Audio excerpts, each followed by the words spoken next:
Hi, this is James Bene, and I want to talk today about the process of chemicalization. Chemicalization is a spiritual process, and it has happened to all of us. It has happened to me a bunch of times. It might be happening to me right now, as a matter of fact.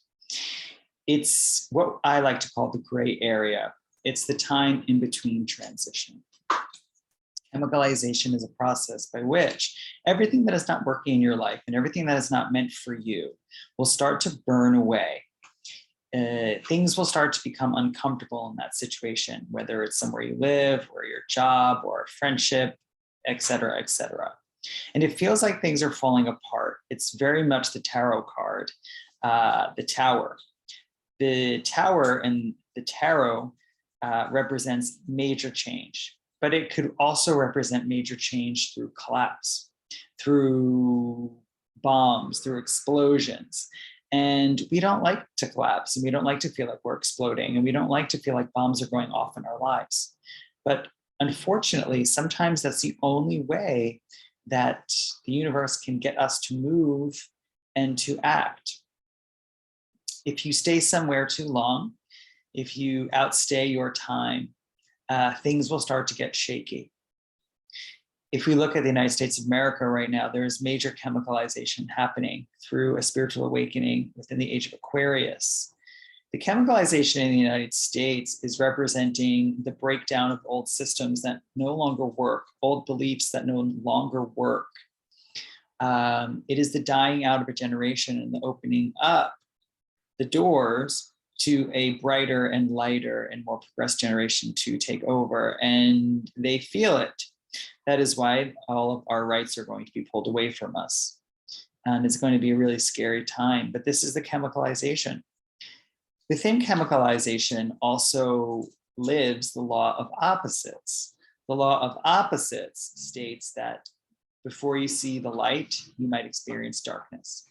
And it is very important that you understand that concept, because light cannot resonate without darkness. We need the darkness.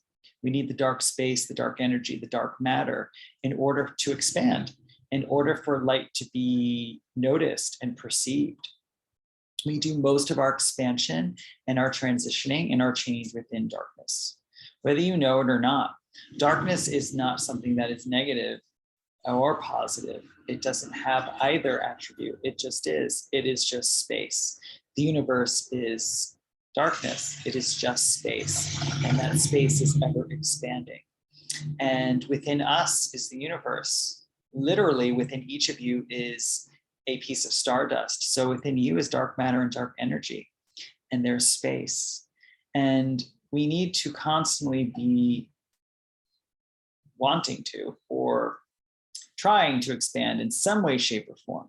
Some people might have to expand into the dark before they get to the light, and some people like to go right to the light and then they experience dark. Either way, it can be very unsettling and can leave you feeling like you're on a roller coaster ride. Now, there's a collective consciousness that also goes through chemicalization. And our collective consciousness here on Earth is going through that process. Some dimensions that are present within this earth plane, because there's more than one dimension happening at once, might have already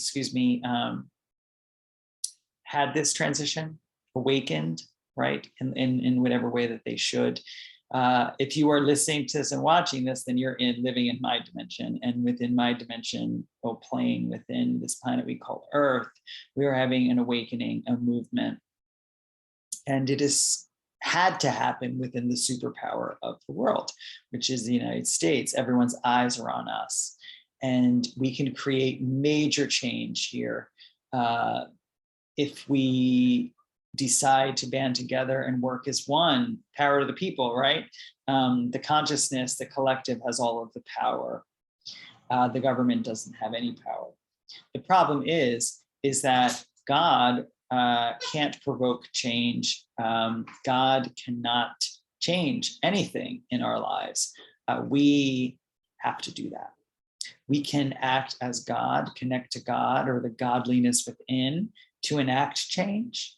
We can draw from our faith, from our past experiences, knowing that we came out of change okay in order to create a brighter future. But God is dark matter, dark energy. God is space, and we are living in this space.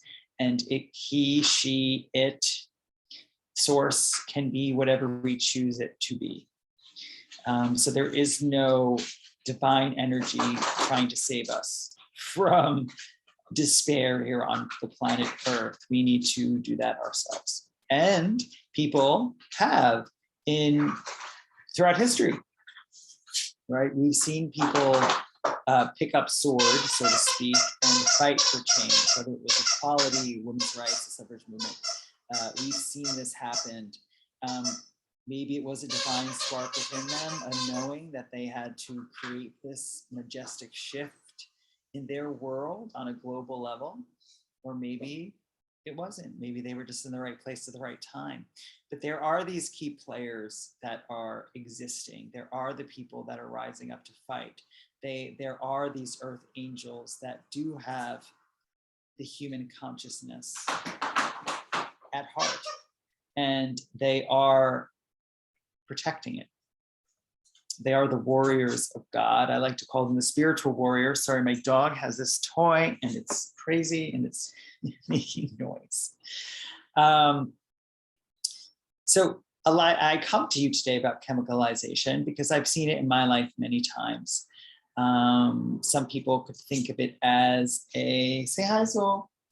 Some people can think of it as a midlife crisis. Other people think about it as I'm really upset and discouraged at work or my career and I want to change. Other people can see it as letting go of something they had hoped would happen in their life and just coming into a place of radical acceptance. Whatever this change is, wherever it is leading you, most likely there's chemicalization at play, where things are being burned away in your life that are no longer serving you. And to be truthful, the government in this country, at least, is no longer serving us. And so it is time for its change. And that's why we are seeing the law of opposites come in and creating this friction, creating this darkness so that we really have to work for the light. The Kabbalists believe that you have to work for things, that you have to work for yourself. You have to work for your spiritual and emotional and mental health. It is not something that is going to be given to you. If something is handed to you, they call it the bread of shame, meaning you're eating this luscious piece of bread that was handed to you that you didn't work for, and it leaves you feeling empty. And when we feel empty, we are in avoidance, or we are not in acceptance or connected to source energy or the light of the creator. When we connect to the light of the creator within ourselves, we connect to our godliness. Most often in those cases, we are able to shine light and project light at others. Feeling joy feels good, helping others feels good. And we do it so that we can progress spiritually, because we are here to do that. You help others so that your soul can progress here on earth, because we are here to help each other. We are here to learn, grow, experience, achieve, fail. You know, we are here to feel joy, pleasure, pain, suffering. We are here to feel it all, the gamut of emotions, and all of us most likely have, regardless of your situation, right? Pain is relative, and it's really truthful. My pain is different than your pain, then is different than the Ukrainians' pain. It's different than women's pain right now, what they're going through with the Roe vs. Wade being overturned. We are experiencing suffering on different levels. Some people are rejoicing over that decision, and they feel joy and empowerment through their light, through the creator. Others feel complete despair. So it truly is perception. It's how you perceive what is happening in your life. And the thing about chemicalization is that it always wins. We can't outrun it. We can't be a trickster. We aren't smarter than this force of nature. It will come and bite us in the butt. So it is important that if you feel this mountainous change upon you, that you take action to help it. Because if you do not, and you just stay still and stagnant, you will go into a place of suffering, and you most likely will be pushed to your limit. Spirit will push you past the brink. If you don't jump, spirit might push you eventually, and you never want to be pushed by spirit. You never want to be pushed by the mechanics of the universe, because it is a scary fall. Instead, we jump, and we know that we'll be okay because we have already created the foundation by which we will land upon.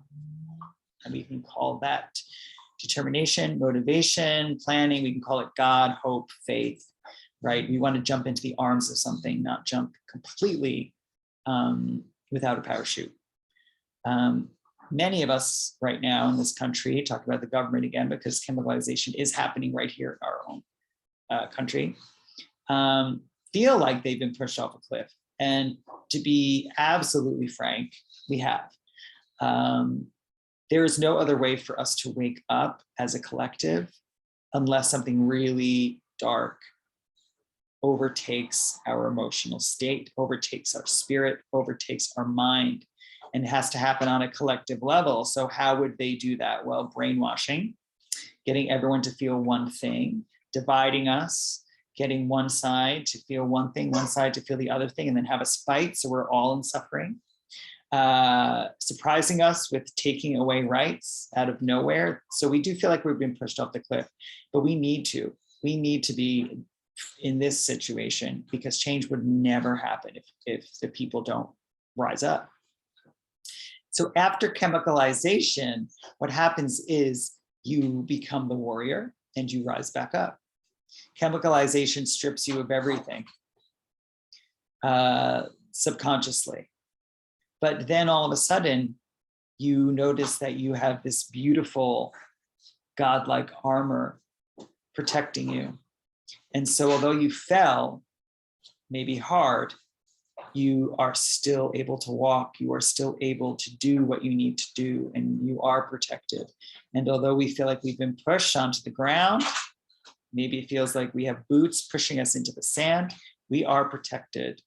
We will not fail. Because the truth is so many people in the collective, they want rights for everyone. It is the collective thought that everyone should be happy and free. It truly is, even though we can't see it, because we tend to focus on those that bring us pain or suffering, because our minds are built that way. Why are our minds built to recognize suffering over joy? It's really simple: to keep us safe. Our minds need to always keep us safe. They need to keep us alive. So they will, the mind makes us focus more on the upsetting stuff so that we walk away, so that we avoid it, right? To keep us safe. It's very animalistic in a way, and it's brilliant in so many other ways. But that's why you focus on all of these, right-wing evangelists and all of these people that seem like there's so many of them, but truly there's not. We are the collective. If you're watching this, I'm assuming you still jive with what I'm saying, because if you do not, you most likely would have stopped watching this, 10 minutes ago, or you would never even clicked on this video. It's important that I tell you this, because as we rise up, fully armored, you might be called to act in ways that you never thought you would. You might find yourself reacting in ways that you never thought you would. You might find yourself feeling emotions that you've never really felt before. And one of them is hopelessness, right? It feels like a hopeless situation. We have to be very careful of that, because hopelessness, or feeling hopeless, is an energy that collects in your crown chakra, and it really destroys your connection with source energy. It destroys your faith. It destroys your ability to think big, to see beyond, right? It destroys your intuition, your ability to be a visionary, to problem solve, to find your way out. Hopelessness keeps you stuck in a hole. And we are not stuck in a hole, my friends. You are not stuck in a hole. As a matter of fact, you are moving so ridiculously fast right now that you wouldn't even believe it if you saw your energy. how fast and how insane we are vibrating. When we vibrate at a very high level, it's truly exhausting. So many of you might be feeling tired, like over it, exhausted emotionally, physically, mentally, spiritually, across the board. Because to vibrate that high takes a lot of energy. To focus on hate and destruction takes a ton of energy. So a lot of people are focusing on anger right now, and that is an exhausting energy. Where if we focused on joy, love, problem solving, and opportunity, that is actually an energy that feeds us. Anger depletes, joy, opportunity feeds. So it's just perception. We need to take our minds out of the gutter. We need to take our minds away from all those that are oppressing and move it to all those that are not, all those that are fighting, those that do love you, care for you, respect you, want you to have your rights, want you to succeed. That's where we have to put our focus. And so whatever's happening in your personal life within this chemicalization, it is important to focus on the good. And I know that sounds very positive psychology, and I'm not into that. I'm not the type of person or teacher who teaches people how to fake being happy or joyful, because it does no good. It can do more harm than good, and it can leave you delusional in the end, to be honest. It's more important to be radically in acceptance of what is going on within yourself and others and the universe. When we can radically accept what is, we then can create a platform of change. We can restructure and find our way out, find our way to solution. Chemicalization sometimes doesn't come with the answers. That's another part of it. It's not like everything is taken away and destroyed, and then here you are, a pamphlet with everything you need to do appears, on the back of St. Michael on a unicorn, throwing inspirational messages into the world. That is not how it happens at all. Unfortunately, we need to go into a place of reflection, soul search. We need to figure it out. We need to. But how can we ever get to a place of trying to figure it out if everything wasn't taken? How could we understand what lack is if we have all the abundance we need? So out of that lack, out of that darkness, it forces us to find resolution. And some are better than others at that. And so that's why we have leaders. And then we have the clan, the followers, the tribe, right? And we're going to see many leaders popping up, not in the way we think, not in the way you planned. People will come into your life to help. People will come into this country to help. There is help, but it's not from those that you expect help from. I can say that. And that's the way it needs to be. It's going to be a unearthing of Christ's energy. I've heard a lot of people ask about, the resurrection of Jesus Christ, if we're talking about Catholicism, which I'm not a fan of, because we could see what it's doing to this country, even though what's happening has nothing to do with that, unfortunately. Christ consciousness rising versus the opponent, or let's say, for lack of better words, like, the Antichrist.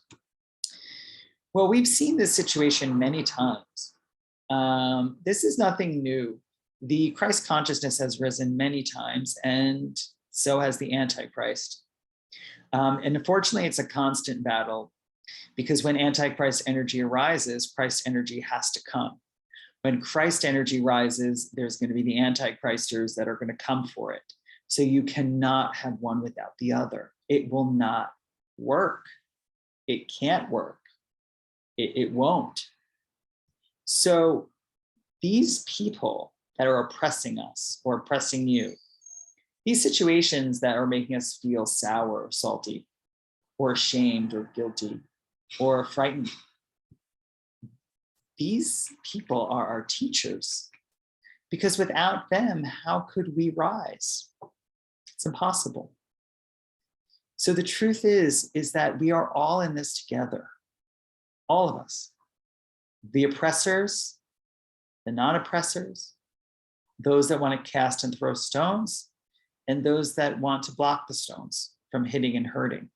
We are all a part of the game, and it cannot be played without one of those parties. And so that, to me, can help you and helps me find peace, find a sense of equanimity within this situation, because it is not an easy role to hate. It is not easy to hurt. And those that are doing that and are blind to what they are doing or what they believe in, they're going to have a much harder go of it than we are. Now, don't get me wrong. There are no sides in divine eye, right? There's no black or white. There's no dark or light. Everything is equal and balanced. But we are living in a very human, created matrix, let's say. We are living in a world where there is good and bad, where there is right and wrong, where there are consequences for doing wrong. So although we can have all of these spiritual concepts in our toolbox, and we can pull them up when we need to find hope, it is also really very important that you understand where you are. We are living in human construct. You have to be human. No one is above that. We have to live in this matrix. I'm sure you've heard people are saying that we're living in some type of simulation, and maybe we are in some way. But we have to play the game. Those people who are too spiritual or too into that woo-y stuff, they can get lost in conspiracy. They can think that there's some nefarious, demonic thing happening, because it's easier to live in fantasy. It's much harder to live in reality. And the reality is that there are people that are doing bad things, and there are people that believe things that are horrible, that are inhuman to you or to I, but not to them. So we can't judge.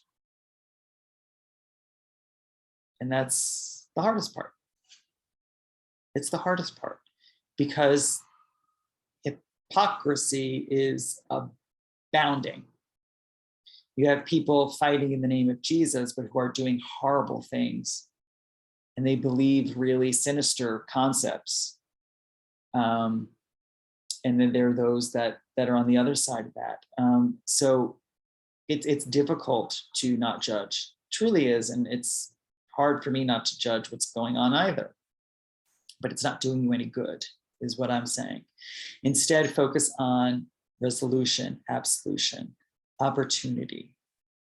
How can we take this moment and really use it to catapult us to a new space, a new level, a new way of being? You can't control the government. You can't control that necessarily unless we come to a collective kind of resolution. It might just play itself out the way it's going to play itself out. And you have to do your part to help. Some people can do more than others. Your part in all of this is to ascend, is to be kind, to help, to keep your mind in as much of a light space as you can, to connect to your spiritual self, to realize that we're on this planet for a blip in time. And what do you want to leave? What is your legacy? Do you want to leave pain and suffering? Do you want to leave joy? Do you want to leave, a piece of you behind in art? It's important to think about that, because you need to be the change that you wish to see in the world. And so chemicalization is the process by which you can figure out what that change is so that you can take action to be that. And if you radically accept the chemicalization that's happening, and you go with that flow, and you listen to it, and you intuitively follow your gut, you will be led to exactly where you need to be. And that place is utopia. And that place is freedom for you and for all. Because the freedom you find within yourself contributes to the freedom of us all. And so think about what is keeping you in chains and start to set yourself free. That's what you can do. All right, I think I've talked enough. Have a wonderful rest of your day or evening. And my name is James Bene. I'm a metaphysical teacher, a psychic intuitive, the owner of Bene Mudra, and also an artist.